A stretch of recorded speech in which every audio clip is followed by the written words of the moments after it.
계속해서 집을 사고 있는 거는 맞아요. 네. 그런데 이제 가격대가 많이 달라졌어요. 주로 거래가 많이 되는 지역은 한동안 정말 많은 분들이 수지를 많이 사셨어요. 그 다음에 계약서가 많이 들어온 것은 광명이었고요. 광명. 그리고 한때 서대문이 엄청 들어오더라고요. 마포 네. 가잔이 너무 비싸고 이제 지방에 있는 분들도 경기도는 싫다. 나는 네. 서울로 가고 싶다. 그래서 서울에 이제 강서구라든지 은평구, 노원구도 15억대로 해가지고 거래가 많이 있었어요.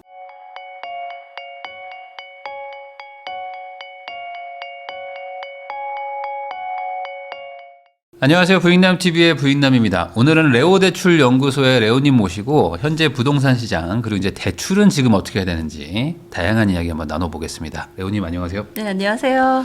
요즘에 이제 뭐 세금도 그렇지만 사실 뭐 대출 규제도 여전하고 맞아요. 그리고 이제 이러다 보면 또 집을 또 사야 되는데 대출 안 나온다 이거 가지고도 많이 좀 얘기들이 있거든요. 네. 그래가지고 오늘 좀 현재 대출은 도대체 어떤 수준이고 어떻게 나오는지 얘기 좀 한번 해주시면 좋을 것 같습니다. 우선은 대출을 받겠다는 분들은 뭐 매매계약서를 썼든 가계약을 하든 뭐 그런 거의 직전의 단계니까 네. 지금 시황에 대해서도 좀 어느 정도 정보가 있으실 것 같은데 촬영일 기준은 이제 3월 초입니다. 네. 지금의 부동산 시장의 분위기는 뭐 전체적으로 어떻게 보세요? 계속해서 집을 사고 있는 거는 맞아요. 네. 그런데 이제 가격대가 많이 달라졌어요. 그러니까 예전에는 고가주택 위주로 한강벨트라고 하죠. 네. 뭐 강남, 뭐 서초, 용산하고 네. 한강벨트 뭐 이런 식으로 거래가 있었다라고 하면 지금은 그냥 가격으로 가고 있는 것 같아요.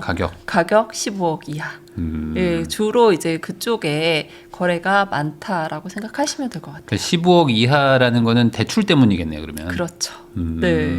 아무래도 사실 현금으로 집을 턱턱 사는 사람이 몇 명이나 있겠어요. 그렇죠. 근데 이제 15억 이하는 그나마 최대 6억까지 나오니까 네. 예, 집을 살 수가 있는데 15억을 초과하게 되면 대출이 4억으로 줄고 네. 그리고 25억을 초과하게 되면 대출이 2억으로 줄어드니까 이제 엄두가 안 나는 거죠. 사실 15억 초과해서 4억이지만 뭐 20억짜리 산다고 그러면 16억 네. 정도 현금 있어야 되는데 그렇죠. 근데 뭐 예를 들어 12억짜리 산다. 네. 그러면 대출 6억 나오니까 6억만 6억만 있으면 있으면 되니까. 네. 집값 대비 대출 비율이 높아서 네. 그쪽으로 간다. 예. 그러면은 요즘에 그런 기사 나오거든요. 뭐 거의 뭐 30대가 산다, 뭐 40대가 엄청 많이 산다 하는 게 결국에는 그 어쩔 수 없이 그 그렇죠. 가격대들이 그 가격대에 있는 분들이 사는 거고요. 지금 만약에 12억이다, 10억이다. 그런데 네. 어떻게 6억이 나오냐 이렇게 말씀하시는 네. 분들도 있으실 거예요. 근데 요즘 대부분 사는 사람들이 생애 최초인 분들이 많아요. 생애 최초. 네, 근데 일반인이 산다. 그럼 10억짜리를 사게 되면 대출이 서울 그리고 이제 수도권의 일부 12개 지역 같은 경우는 40%밖에 안 나오거든요. 네. 그러니까 10억이면 4억 4억, 12억이면 4억 8천 이거밖에 안 나온단 말이에요. 근데 이제 생애 최초 같은 경우는 최대 70% 네. 나하에서 6억까지 가능하기 때문에 이제 그런 분들이 생애 최초를 이용을 해서 집을 매수하는 것 같습니다. 거기다가 또 약간 연봉이 높으면 네. 신용대출도 일부는 쓸 수 있죠. 그렇죠. 그러니까 6억보다 이제 여력이 많으신 분들은 그렇죠. 신용대출까지 써서. 네, 그리고 아니면 이제 어차피 대출은 한 분이 받잖아요. 네. 그래서 한 분은 주택담보대출을 하고 그리고 나서 여력이 되시면 나중에 집을 사고 나서 그 나머지 한 분이 신용대출을 풀로. 그러면은 결국에는 이제 현실적으로 이제 돈에 맞춰서 사고 있다. 이런 분위기라고 보면 되겠네요. 그러면 돈에 맞춰서 사는 거 맞고요. 네. 그리고 그 지방보다는 이제 네. 서울, 수도권에 더 매수를 하려고 하시는 것 같아요. 지방 분들조차도 네. 그 서울에 있는 집을 굉장히 좋아하시더라고요. 그래요? 네. 근데 뭐 지금 토호제도 있고 한데 지금 잠깐 풀렸잖아요. 잠깐 네. 한시적으로 양도세 면제 때문에 네. 그래서 야 그러면 전세 끼고 살수 있잖아요. 나중에 네. 뭐 들어가서 산다 뭐 네. 그거는 각오하고 그런데 이제 그런 분들은 이제 본인이 들어가서 산다기보다는 네. 이제 자제분들을 서울로 유학을 보내면 그분들의 미래를 생각을 해서 어차피 실거주 하실 거다 뭐 이렇게 네. 생각하는 분들도 있는 것 같아요. 그러니까 돈이 좀 있는 분들이 이제 토호제임에도 불구하고 네. 우선은 잠깐이나마 뭐 갭 투자가 되는 거니까 그렇죠. 그 시간을 좀 벌어놓는다. 야, 그러면 예를 들어 뭐 애가 고3이야. 네. 근데 애가 이제 대학교 간다 그러면은 그 집을 산 거를 뭐 거기서 이제 살아라고 한다든지. 그럴 수도 있을 것 같고 돈 많은 분들은 뭐 그렇게 사도 뭐 문제는 없으실 것 같긴 한데 일단 그러면은 시간을 벌 수 있는 거죠. 우선은 버니까 뭐 네. 최대 뭐 2년까지도 그쵸. 벌 수는 있으니까. 네. 그러면 그런 15억이라는 금액으로 딱 끊으면 좀 와닿지 않을 수 있으니까 좀 주로 거래가 되는 지역이 좀 어디로 보세요? 주로 거래가 많이 되는 지역은 한동안 정말 많은 분들이 수지를 많이 사셨어요. 네. 네. 정말 계약서를 보면 계속 수지 이렇게 들어왔어요. 근데 지금은 이제 수지보다는 정말 가격대로 지역보다는 정말 가격구나 이런 생각이 많이 들고 있고요. 그 다음에 계약서가 많이 들어온 것은 광명이었고요. 광명. 그리고 한때 서대문이 엄청 들어오더라고요. 마포 네. 가잔이 너무 비싸고 그래서 서대문을 또 선호하셔서 서대문 많이 갔고요. 그 다음에는 이제 지방에 있는 분들도 경기도는 싫다. 나는 네. 서울로 가고 싶다. 그래서 서울에 이제 강서구라든지 은평구, 예, 보통 저희가 이제 중심 지역은 아니었잖아요. 네. 근데 이제 그런 지역까지도 많이 선호를 하셨어요. 근데 그 여파인지 모르겠지만 은평구 엄청 많이 들어왔고요. 그 다음에 노원구 그 한동안 정말 많이 침체가 됐었잖아요. 근데 노원구도 15억대로 해가지고 거래가 많이 있었어요. 그럼 이게 연초부터, 그러니까 26년도부터 조금 이렇게 트렌드가 좀 느껴지는 건가요? 아니면 작년 말부터도 좀 그랬어요? 어땠어요? 아무래도 작년 말부터 그 6.27 대책 이후로 그때만 해도 이제 그냥 6억이었는데 정말 그 2억밖에 안 나오게 된 그 대책이 15 대책이었잖아요. 그래서 그 이후로는 정말 확연하게 15억 이하가 거래가 되고 있어요. 그쪽이 좀 많이 늘었다. 네. 그러니까 아무래도 그러면은 이제 요즘에 이제 전세 구하기 힘들다 뭐 이런 얘기들도 네. 많다 보니 전세 또 가야 될까 그냥 살까 하다가 사시는 분들도 좀 네, 있고. 맞아요. 그러니까 이제 생애 최초도 많고 이렇게 좀 봐야 된다. 사실 지금 그것도 그건데 더 어찌 보면 관심들 가지고 계시는 게 지금 양도세를 이제 한시적으로나마 5월 9일까지 계약서 쓰면 다주택자 거 사는 무주택자는 양도세 중과 배제하는 물건을 살 수 있어서 그렇죠. 뭐 그것 때문에 지금 거래가 는다 뭐 이런 얘기들도 있거든요. 실제 정말 그런 건들이 관심은 많아요. 많으세요. 이런 물건을 사면 내가 이 물건이 그 물건 맞나요? 네. 뭐 이렇게 많이 물어보세요. 세입자가 끼어 있고 다주택자 물건이고 나는 무주택이다. 네. 이런 거 사도 돼요? 뭐 대출 나오는 거 맞아요? 말씀들을 많이 하시거든요. 근데 제일 많이 물어보는 거는 그럼 나중에 입주할 때는 어떻게 해요? 네. 뭐 이런 것도 물어보시고. 그 입주할 땐 대출이 안 나오는 거예요? 네, 안 나옵니다. 지금 기준대로. 네. 그때 가서 뭐 바뀐다. 그럼 나올 수 있겠지만 얼마 전에 한 은행에서 이제 공문이 내려왔는데 네. 아예 이렇게 명시를 했어요. 뭐라고 했냐면 안 된다. 그렇게 전세 퇴거 자금은 없다. 뭐 네. 이런 식으로 정식으로까지 그렇게 내려온 걸 보고 힘들구나. 아니면 은행에서 정말 많은 질문을 받았나 보다. 그런 생각을 할 정도로 그 전세 퇴거 자금 얘기는 아직은 없습니다. 그러면은 그 나중에 전세를 내보내고 자기가 실거주를 무조건 해야 되거든요. 그렇죠. 지금 거래하는 네, 분들은. 맞아요. 그런데 대출은 안 되는 거네요. 네. 1억만 되는 거예요. 그렇죠. 대출은. 만약에 LTV 한도가 있다라고 하면 그러니까 그 집값 대비 나의 시세에 이제 그 저희가 LTV라고 하잖아요. 네. 이 규제 지역 LTV는 지금 현재 40%예요. 근데 40%인데 뭐 1억의 한도가 나온다. 네. 그러면 1억은 가능하실 거예요. 1억에 뭐 신용대출 조금 정도. 그렇죠. 야, 그러면은 이래나 저래나 그 양도세 회피 물건을 살려면 현금이 전액 거의 있는 수준. 네. 그냥 아니면 차라리 이런 물건은 어떤가라고 제가 말씀을 드려요. 뭐냐면 월세. 한동안 네. 지금 월세 물건은 별로 인기가 없었거든요. 월세기 물건. 그렇죠. 전세도 아닌 것이 실거주도 아닌 것이 이거는 어떻게 하면 좋을까 했는데 월세가 있는 물건 같은 경우는 이제 월세는 보증금이 적잖아요. 네. 그래서 월세 뒤로 주택 담보 대출을 받을 수 있어요. 예. 그러면 나중에 입주할 때는 그 월세 보증금만큼만 돌려주면 되니까 차라리 그런 물건이 대출에서는 더 쉽지 않나 그런 생각을 그런 하고 것도, 있어요. 그것도 한번 이따가 네. 좀 더 얘기를 해보고 네. 우선은 그러면 지금 그 양도세 회피 물건을 사는 게 4월 한 초중순까지는 계약서 써라. 안 그러면 허가가 안 나온다 이런 얘기 했는데 맞아요. 대출은 네. 대출은 어떻게 되는 거예요? 대출도 똑같은 거죠? 대출은요 약정서만으로는 대출을 신청할 수 없어요. 계약서를 써야 되면. 네, 그렇죠. 그러면은 4월 중후반이나 말에나 계약서 쓰겠네요. 그 정도 쓰지 않을까 싶어요. 그런데 이제 잔금은 유예를 해줬잖아요. 뭐 4개월, 네, 6개월 뭐 6개월까지. 이런 식으로 유예를 했기 때문에 계약서만 5월 9일까지 쓰시면 잔금 날짜까지 대출 나오는 거는 크게 문제는 없으실 거예요. 근데 그게 잔금일이 네. 너무 멀면 네. 문제되거나 그런 건 없나요? 그런 아니면 건 잔금을 없어요. 치르고 나서 대출을 받는 것도 또 제한이잖아요. 3개월 안에 뭐 대출 받아야 된다. 그렇죠. 매매잔금 같은 경우는 네. 3개월까지 내가 내 소유가 된 날로부터 3개월까지가 매매 잔금인 거고요. 그 다음부터는 이제 생활 안정자금이라고 해서 그냥 자기 담보로 대출을 받아야 되는 그런 상황이니까 우리가 잔금일로부터 3개월까지는 매매 잔금으로 대출을 받는 게 좋죠. 그러니까 이게 너무 좀 복잡한 게 맞아요. 그러니까 이게 지금 5월 9일 뭐 이렇게 카운트다운도 하고 있는데 또 네. 대출은 또 언제까지 안 하면 또 안 나오고 막 여기 임차인은 있는데 나가야 되고 뭐 이런 것들이 지금 되게 복잡스러운데 맞아요. 대출만 보면 그러니까 뭐 지금 3월 초니까 지금부터 한 5월 안에 뭐 거래들을 아무래도 많이 하실 거니까 네. 5월 초까지 그때 거래하면 대출적으로는 뭐 크게 뭐 달라진 건 없는 거죠. 지금 연초랑 그렇죠. 지금이랑. 네, 달라지는 거 없고요. 그리고 설사 뭐 달라진다고 해도 저희가 이제 기존 계약자들은 보호를 해주잖아요. 그러니까 지금의 규정으로 이해하시고 계약을 하고 그리고 대출 신청하면 될 것 같습니다.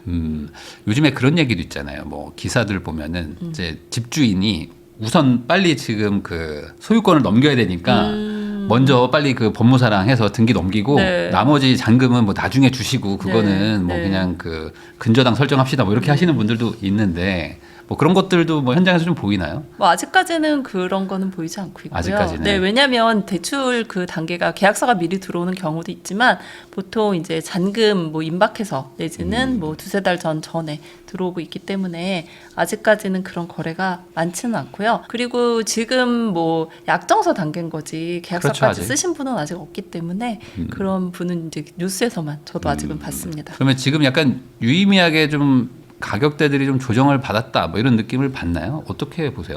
최근에 이제 어떤 저희 중개사님께서 연락을 주셨어요. 네. 물건이 싸게 나왔다고. 그래서 금매로 나왔는데 정말 괜찮은 것 같다. 그래서 제가 궁금하잖아요. 뉴스에 보면 뭐 몇 억이 내렸네. 네. 막 이런 얘기가 있길래 그래서 봤더니 3천만 원을 싸게 냈더라고요. 그래서 원래 매매가 얼마인데요? 11억 9천인데 11억 9천인데 11억 6천에 나왔다. 네. 그래서 이게 싼 거야? 제가 이렇게 물어봤더니 엄청 싼 거라고 말씀하시더라고요. 호가는 더 높나 보죠? 원래 다른 신고가 나왔던 물건이라고. 그래서 아 그래요? 괜찮나 보다. 그러면 제가 혹시 살려고 하는 사람한테 말해 볼게요 했는데 1시간 있다 연락 왔더라고요. 거래됐다고. 아, 바로 네, 거래됐다? 바로 거래됐다고 하더라고요. 이게 요즘 보니까 이제 말씀하신 것처럼 15억 이하 때들은 금매라고 말하는 게 별로 없고 뭐 맞아요. 조정이 거의 없는 것 없어요. 같아요. 네. 네. 오히려 근데 강남 쪽은 조금 조정이 조금 오는 것 같기도 하고. 뭐 그렇다고는 하더라고요. 그리고 일단 심리적으로 압박이 좀 많이 심한 것 같아요. 아무래도 뭐 보유세나 이런 것도 네. 올릴 것 같다는 네, 것 때문에. 그런 것 때문에 내 걸 팔아야 되나 보다. 아니 얼마 전까지만 해도 이제 어떤 분이 마포에 하나 있고 네. 이제 송파에 하나 이렇게 물건이 있었어요. 그래서 그냥 가져가고 싶다 자기는 네. 그렇게 말씀을 하셨거든요. 근데 최근에 한두 달 전에 그 마포 거 내놨어요. 이렇게 말씀하시더라고요. 그러니까 아마 심리적으로 압박이 되게 많은가 보다 그런 생각이 들더라고요. 그러면은 강남이나 뭐 용산 같은 좀 고가권은 확실하게 좀 계약서가 안 들어오나요? 거의 없어요. 거의 없어요. 네, 거의 없어요. 그리고 들어오기는 해요. 들어오는데 어떻게 찾는지는 모르겠지만 15억 이하의 물건에 그 강남, 서초, 송파 물건이 들어와요. 그럼 뭐 나홀로 뭐 이런 건가요? 맞아요. 네, 마홀로 내지는 작은 평수. 네. 네, 그런 평수에 있는 그런 아파트들을 계약을 해서 15억 이하로 해서 최대 대출 받으려고 하시더라고요. 그러니까 어떻게든 지금은 대출이 가장 메인이네요. 그런 것 같아요. 그래서 고가는 조금 힘든 것 같고요. 그리고 네. 이제 고가 주택 이제 25억 초과 뭐 이런 물건을 사는 분들은 뭐 생애 최초라기보다는 이렇게 갈아타게 하시는 분들 있죠. 그렇죠. 네, 그런 분들이 그냥 저 2억만 대출 나와도 갈아타려고요. 뭐 이런 분들이 대부분이신 것 같아요. 지금 금리는 좀 어떻게 되나요? 금리는 정말 많은 분들이 기대를 많이 하시거든요. 뭐 금리 떨어진다면서요. 이런 얘기 많이 하는데 안 떨어집니다. 지금 금리가 이번 주 금리가 제가 표를 봤는데 그 매매 잔금이 4.78 정도가 나왔어요. 네. 그러면 4.78이요? 뭐 그런데 사실 저번 주엔 더 높았거든요. 그리고 채권 금리에 따라서 조금씩 등락이 있기는 한데 한 4.7%대 선에서 일금융권 같은 경우는 이제 왔다 갔다 하고 있는데 그나마 금리를 좀 싸게 가고 싶다 하시는 분들은 요즘 전자계약 많이 하시거든요. 네. 네, 전자계약을 하면 대부분의 은행이 0.2% 정도는 금리를 깎아줍니다. 그러면 한 4.5% 정도로 받을 수 있어요. 그래서 그 정도 선에서 금리가 움직이고 있다라고 생각하시면 되는데 변동 금리가 조금 더 저렴해요. 그래서 변동 금리 같은 경우에 이제 매매권 같은 경우에 뭐 한 4.2%대, 4.3%대 네. 이렇게 진행이 되고 있어서 어떤 분들은 저는 변동금리 하고 싶어요 이렇게 말씀하시는 분들도 많이 있습니다. 변동이 어쨌든 고정보다는 더 훨씬 싸다는 거네요. 네, 맞아요. 0.5% 정도면 꽤 큰데요? 꽤 크죠. 어. 네. 그래서 근데 이제 변동금리를 잘 못하는 이유 중에 하나가 DSR 때문에 또 네. 한도가 안 나오는 분들이 있어요.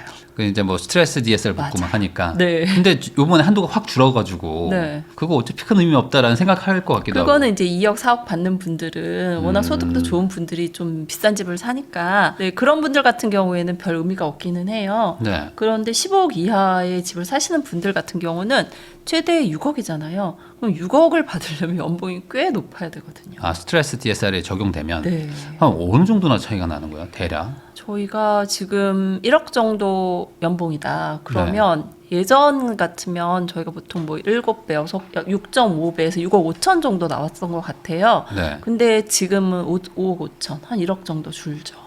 이 변동으로 변동으로 하면 더 많이 줄죠. 많이 줄어요. 네. 어느 정도나 줄어요? 변동 같은 경우는 한 1억 5천, 2억 가까이 줄걸요. 왜냐하면 저희가 그나마 주기형 금리라고 하는 금리를 많이 쓰는데 네. 주기형 금리는 보통 가산을 하는 게 스트레스 DSR이잖아요. 가산이 1.2% 가산이에요. 그래서 내가 4%면 5.2로 계산하셔야 되거든요. 근데 변동 금리 같은 경우는 플러스 3%. 네. 네, 그러면 7%로 7%로 하니까 확 네, 주는군요. 확 줄어요. 변동금리를 하시는 분들은 소득이 좀 높아서 DSR이 괜찮다 하는 분들이 하시거나 아니면 이금융권. 이금융권은 DSR이 50. 네. 그래서 이금융권 가면 또 한도가 나오는 분들도 있어요. 이금융권은 그러면 그 똑같은 고정금리로 봤을 때 조금 더 높은가요? 얼마나 이금융권은 정말 천차만별이에요. 그래서 이금융권 같은 경우는 저희가 이제 보험사, 네. 또 뭐 단위농협, 단위수협, 뭐 이런 상호 뭐 새마을금고도 예, 있고. 금융이 있잖아요. 그런데 그런 곳은 금리가 다 달라요. 특판 나오는 지점 같은 경우는 최근에 뭐 4.1, 4.2 이렇게도 나왔었고요. 4.1인데 DSR도 많이 주고 하면은 네, 괜찮죠. 좋네요. 네, 근데 그런 지점은 또 금방 마감이 되더라고요. 그래서 금방 가서 하려고 보면 다 팔렸어요. 마감되고. 네, 이런 경우가 많이 있어요. 그래서 잘 찾아서 들어가면 되는데 최근에 단위농협에서 대출을 좀 많이 했어요. 그러다 보니 정부에서도 뭐 이렇게 많이 하는 걸까? 그래서 약간 지금은 조금 대출을 줄이고 있는 그런 상황이에요. 그러면은 이게 사실 변동금리를 한다는 게 어찌 보면 이제 앞으로 금리 인상만 되지 않으면 그러면은 뭐 나쁠 게 없는데 네. 한도가 줄어가지고 못하는 거군요 지금. 그렇죠. 네, 금리는 장기적으로 보면 사실 떨어지는 게 맞거든요. 네. 그래서 저도 떨어질 것으로 예상을 하고는 있어요. 그래서 변동금리를 하고 싶어 하시는데 한도가 안 나와서 못하는 분들이 많죠. 그러니까 소득이 높으신 분들, 예를 네. 들어 뭐 둘이 합쳐서 막 연봉 막 한 뭐 2억 막 이렇게 되면 변동하셔도 뭐 큰 크게 문제는 문제 없죠. 없는데 네. 그게 아니라 이제 연봉이 간당간당 하시는 맞아요. 분들은 이게 금리가 0.5나 네. 높아도 어쩔 수 없이 네. 스트레스 DSR 때문에. 네, 그리고 또 심적으로 저는 변동금리 안 해요 하시는 분들도 많아요. 그 예전에 이제 금리가 한때 엄청 많이 그렇죠. 올랐던 그런 시기가 있었잖아요. 그때 네. 이제 놀란 가슴에 전 무조건 고정금리 할 거예요 하시는 분들도 꽤 많이 있으세요. 30년 고정금리 상품이 있어요?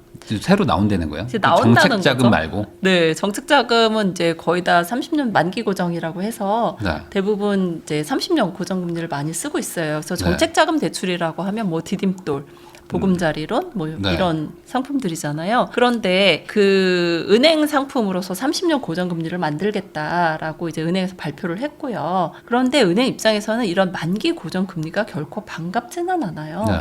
이게 왜 그러냐면 이게 만기 고정금리라는 게 사실 30년 후에 어떤 일이 벌어질지를 누가 예측을 하겠어요. 그렇죠. 그래서 이런 만기 고정 금리를 할 수 있는 주체는 정부밖에 없어요. 뭐 나라가 망하지 않는 한 네. 뭐 책임을 지고 해줄 거잖아요. 근데 은행 입장에서는 사실 변동금리가 제일 좋거든요. 변동으로 금리 사게 사봐서 뭐 또 올라가면 또 뭐 그렇게 받고 그렇죠. 예, 이렇게 좋은데 30년 고정금리 같은 경우는 이제 예측도 많이 해야 되고 그러다 보니 은행 입장에서는 좋지는 않습니다. 근데 이제 소비자 입장에서는 뭐 하나는 좋고 하나는 안 좋은데 첫 번째는 틀림없이 금리가 높을 거예요.